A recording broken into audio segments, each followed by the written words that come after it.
ஆணவ படுகொலை குறித்து வீடியோ வெளியிட்ட பிரபல யூடியூபர் கோபி சுதாகருக்கு சொந்தமான பரிதாபங்கள் சேனலை முடக்க கோரி முக்குளத்தூர் வழக்கறிஞர்கள் புகார் அளித்துள்ளது பரபரப்பை ஏற்படுத்தியுள்ளது. பரிதாபங்கள் சேனல் மேல ஒரு கம்ப்ளைண்ட் கொடுத்திருக்கோம். அது ஒட்டுமொத்த முக்குளத்தூரை இழிவுபடுத்தக்கூடியதாகவும் நட்புடன் நையாண்டி பண்ற மாதிரியும் நம்மளோட மாண்பு கெடுக்கிற மாதிரி வீடியோ வெளியிட்டு இருக்காங்க. இந்த நாட்டோட சுதந்திரத்துக்காண்டி பல பேர் போராடி செத்ததுல அதிகமான உறவினர்கள் யாருன்னா நம்ம முக்குளத்தூர் சமுதாயத்தை சார்ந்தவங்க. ஆனா அப்படி இருக்கும்போது இந்த சமுதாயத்தை கல்வியறிவு இல்லாதவங்களும் ஒரு காட்டுப்பிராண்டி போதும் சித்தரிக்கிறாங்க. வேலுநாச்சியா இருக்கும், சின்ன மருது பெரிய மருதா இருக்கட்டும், திருமத்திக்குவேலி அம்பலமா இருக்கட்டும், ராஜராஜ சோழன் இத்தனை மன்னர்களை கொண்ட இந்த சமுதாயம் இந்த சுதந்திரக்காண்டி இன்னொரு ஈர்த்திருக்கு. முத்துராமலிங்கன் பல வருடங்கள் சிறையிலே தன்னோட வாழ்க்கையை கழிச்சிருக்காரு.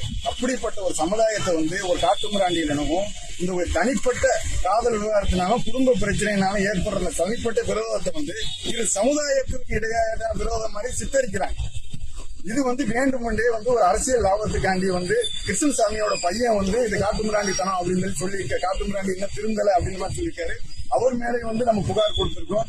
இந்த கோபி சுதாகர் தன்னோட லாபத்துக்காண்டி நிறைய கிரௌட் ஃபண்டிங் சொல்லி நிறைய சீட்டிங் பண்ணிட்டு தெரிஞ்சிருக்காங்க. அவங்க இது வரைக்கும் அந்த புகார் எல்லாம் வெளியில வரல. அதை இந்த அரசும் இந்த காவல்துறை தன்னை வச்சு முன் சூழ்நிட்டவா வழக்கு பதிவு செஞ்சு அதை விசாரிக்கணும். இந்த வீடியோ உடனே டெலிட் செய்யணும். இந்த அரசு காவல்துறை விரைவாக நடவடிக்கை எடுத்து இந்த பரிதாபங்கள் சேனல் நிரந்தரமா தடை செய்யணும் அப்படின்னு சொல்லி முக்குளத்தூர் வழக்கறிஞர் சார்பாக புகார் கொடுத்திருக்காங்க. செய்திகளை உள்ளது உள்ளபடி தெரிந்து கொள்ள ரெஃப்ளெக்ட் நியூஸை சப்ஸ்கிரைப் பண்ணுங்க.